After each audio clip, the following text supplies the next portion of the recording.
So ஒரு குழந்தைய வந்து அழுதுட்டு இருக்கும்போது கூப்பிட்றாங்க. அந்த குழந்தை வந்து கேட்கல. அதுக்கு என்ன ரீசன் இருக்கும் சார்? குழந்தைங்களுக்கு காது கேட்காம இருக்கிறது வந்து கண்டுபிடிக்கிறது கொஞ்சம் கஷ்டம். ஒரு குறிப்பிட்ட வருஷம் வரைக்கும் நம்ம அதை கண்டுபிடிக்க முடியாது தான். சில குழந்தைங்க ஸ்கூல் போற வரைக்கும் கூட தெரியாது. ஸ்கூல்ல போய் மிஸ் சொல்லுவாங்க, அந்த குழந்தை மட்டும் கூப்பிட்டா கேட்க மாட்டேங்குது, திரும்பி பார்க்க மாட்டேங்குது அப்படின்னு சொல்லி. ஈவன் பேரண்ட்ஸ் வந்து கொஞ்சம் ஏர்லியராகவே கண்டுபிடிக்கலாம். இதுக்கு என்ன காரணம்னு பார்த்தீங்கன்னா, சில குழந்தைங்களுக்கு வந்து டெவலப்மெண்டல் டிலே இருக்கலாம். இப்போ காது கேட்குற நரம்பு வந்து டெவலப் ஆகாமல் இருக்கலாம். காது கேட்குற நரம்பு டெவலப் ஆகலைன்னா அவங்களுக்கு பேச்சும் வராது. ஏன்னா நம்ம காது கேட்டால் தான் அது பேச முடியும். ஸோ அந்த மாதிரி டெவலப்மெண்டல் டிலே இருக்கலாம்.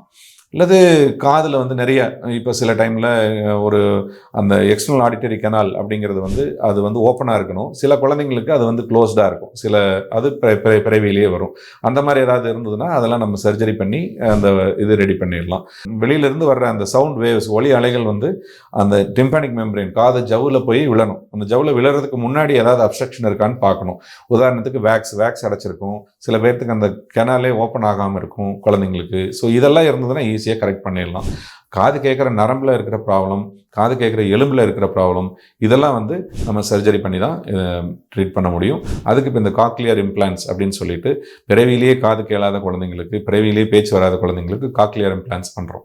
இதெல்லாம் வந்து பிஃபோர் 4 இயர்ஸ் குழந்தைங்களுடைய 4 வயசுக்கு முன்னாடியே இதெல்லாம் பண்ணிடணும். ஏன்னா அந்த 4 இயர்ஸில் தான் லாங்குவேஜ் டெவலப்மெண்ட் ஏஜ் அப்படின்னு சொல்லுவோம்.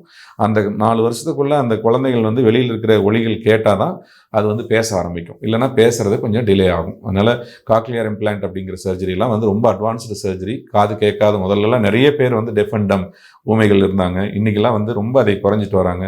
அது குழந்தைங்களுக்கு முதல்ல கண்டுபிடிக்கிறது கஷ்டம், கண்டுபிடிச்சிட்டா ட்ரீட் பண்ணிடலாம்.